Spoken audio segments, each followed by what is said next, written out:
맹인소녀와 사암오행침. 눈 대신 손을 얻은 심의. 제16편 보이지 않는 병. 혜연의 명성이 절정에 달할 무렵 그녀에게는 해결할 수 없는 환자가 찾아왔다. 30세의 남성 박민수였는데 3년 전부터 원인 불명의 전신경련과 환각 증상을 보이고 있었다. 국내외 유명 병원을 모두 다녀봤지만 진단조차 내릴 수 없는 상태였다. 선생님, 정말 마지막 희망이에요. 민수의 어머니가 간절한 목소리로 말했다. 아들이 갑자기 이상해진 건 3년 전이에요. 새로 이사한 집에서부터였어요. 혜연은 민수의 맥을 짚어보았다. 맥이 불규칙하고 때로는 완전히 멈추는 것 같은 느낌이 들었다. 그리고 마음을 읽으려 했을 때 더 이상한 일이 일어났다. 일반적으로 환자의 마음에서는 감정이나 생각이 전달되는데 이 환자에게서는 전혀 다른 것이 느껴졌다. 마치 다른 누군가의 의식이 함께 있는 것 같았다. 민수 씨, 혹시 밤에 이상한 꿈을 꾸거나 누군가의 목소리를 듣는 적이 있나요? 네. 자꾸 젊은 여자가 나타나서 뭔가를 요구해요. 그런데 무슨 말인지 알아들을 수가 없어요. 혜연은 소름이 돋았다. 이것은 단순한 정신적 질환이 아니었다. 사암에게서 들었던 이야기가 떠올랐다. 간혹 이승을 떠나지 못한 영혼이 산 자에게 붙어서 병을 일으키는 경우가 있다. 이런 경우에는 일반적인 의술로는 치료가 불가능하다. 혜연은 모든 치료법을 동원해 보았다. 사암침법, 약침요법, 신법 치료까지 모든 것을 시도했지만 효과가 없었다. 오히려 치료 중에 민수가 갑자기 여자 목소리로 울부짖는 일이 벌어지기도 했다. 왜 아무도 나를 도와주지 않아요? 민수의 입에서 나온 목소리는 분명 여자의 것이었다. 그리고 그 목소리에는 깊은 원한과 슬픔이 배어 있었다. 일주일간 치료를 시도해도 전혀 호전되지 않았다. 혜연은 깊은 고민에 빠졌다.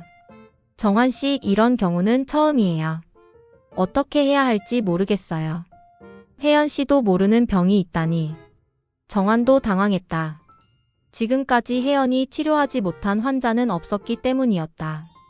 그날 밤 혜연은 사암의 비밀 서고에서 답을 찾기 위해 오래된 책들을 뒤적였다. 그 중에서 귀신병 치료법이라는 제목의 고서를 발견했다. 정환이 읽어주는 책에는 놀라운 내용이 적혀 있었다. 세상에는 의술로 치료할 수 없는 병이 있다. 바로 영혼의 원한으로 인한 병이다. 이런 경우에는 무당이나 법사의 도움을 받아 천도의식을 지내야 한다. 혜연은 망설였다. 과학적 의학을 추구해온 자신이 무당을 찾아간다는 것이 맞는 일일까? 하지만 환자를 살리는 것이 의사의 첫 번째 의무였다. 며칠 후 혜연은 정환과 함께 강원도 깊은 산중에 있는 한 무당을 찾아갔다. 송월 할머니라고 불리는 그녀는 80세가 넘었지만 여전히 강력한 연기를 가지고 있다고 소문난 분이었다. 어서 오거라. 기다리고 있었다. 송월 할머니는 혜연이 오기도 전에 이미 알고 있었다는 듯이 말했다. 할머니, 저는 알아가라. 젊은 의원이 해결 못하는 환자가 있어서 온 거지? 혜연은 놀랐다. 아무 말도 하기 전에 상황을 정확히 파악하고 있었다. 그 환자 몸에 붙어있는 것이 억울하게 죽은 25살 처녀혼이야. 3년 전에 그 집에서 스스로 목숨을 끊었거든. 송월 할머니의 말에 혜연은 소름이 돋았다.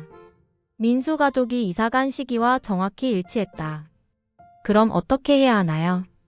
천도의식을 지내줘야 해. 그 혼의 한을 풀어주고 저승으로 보내는 거야. 제가 도울 수 있는 일이 있을까요? 있지. 네가 가진 그 특별한 능력으로 그 혼과 대화를 나눠야 해. 무엇 때문에 한이 맺혔는지 알아야 제대로 천도를 해줄 수 있거든. 혜연은 두려웠다. 지금까지 산 사람의 마음만 읽어봤지 죽은 자의 혼과 대화한다는 것은 상상도 못한 일이었다. 무서워하지 마.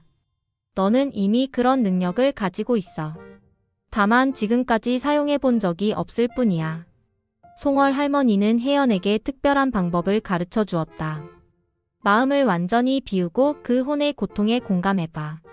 그러면 자연스럽게 대화가 될 거야. 다음 날 송월 할머니와 함께 서울로 와서 민수를 만났다. 할머니는 민수를 보자마자 고개를 끄덕였다. 역시 그래. 얘 어깨에 처녀 혼이 붙어 있어. 천도의식 준비를 위해 민수의 집을 방문했다. 3년 전에 이사온 다세대 주택이었는데 집안 분위기가 확실히 을씨년스러웠다. 이 집 옥상에서 그 처녀가 목을 맸어.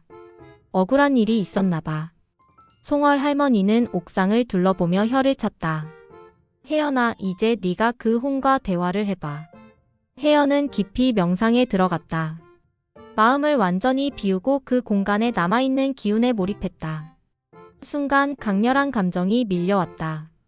배신감, 절망, 그리고 복수심이었다. 그리고 한 여자의 목소리가 들려왔다. 왜 아무도 내 말을 들어주지 않아요? 무엇을 말하고 싶으신가요?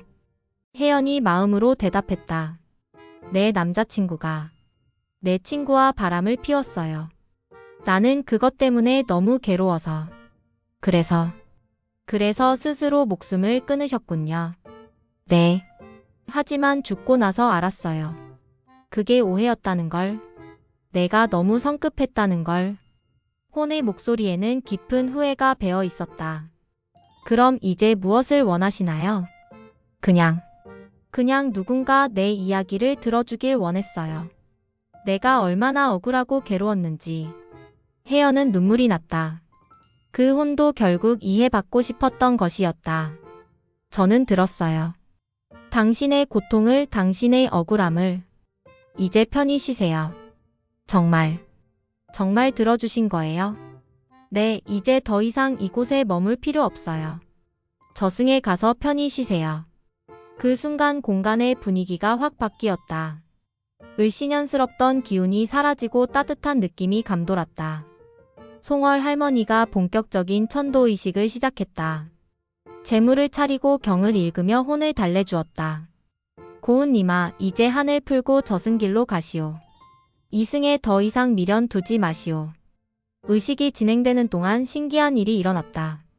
민수의 경련이 점점 줄어들더니 완전히 멈췄다. 그리고 얼굴에 평화로운 표정이 떠올랐다. 의식이 끝나자 민수가 눈을 떴다. 여기가 어디죠? 제가 왜 여기 있는 거죠? 3년 만에 정상을 되찾은 것이었다.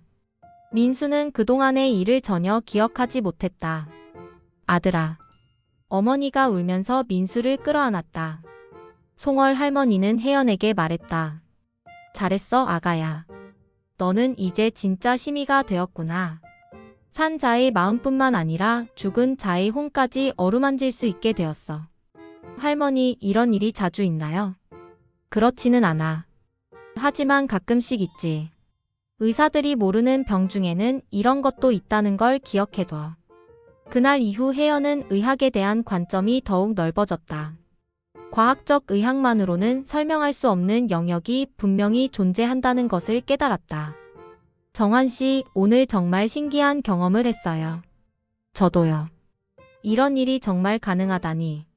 의학의 영역이 생각보다 훨씬 넓은 것 같아요. 몸과 마음뿐만 아니라 영혼까지도 치료의 대상이 될 수 있다는 걸 알았어요.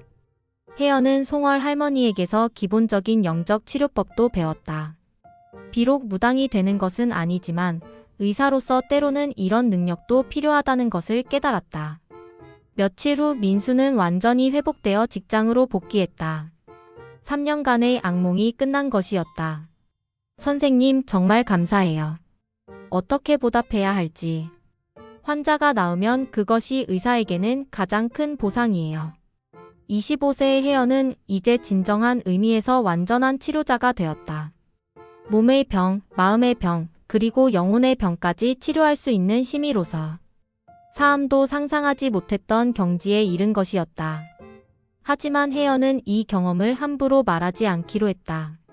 아직 세상은 이런 치료법을 받아들일 준비가 되지 않았기 때문이었다. 다만 정말 필요한 환자에게만 조용히 도움을 주기로 했다.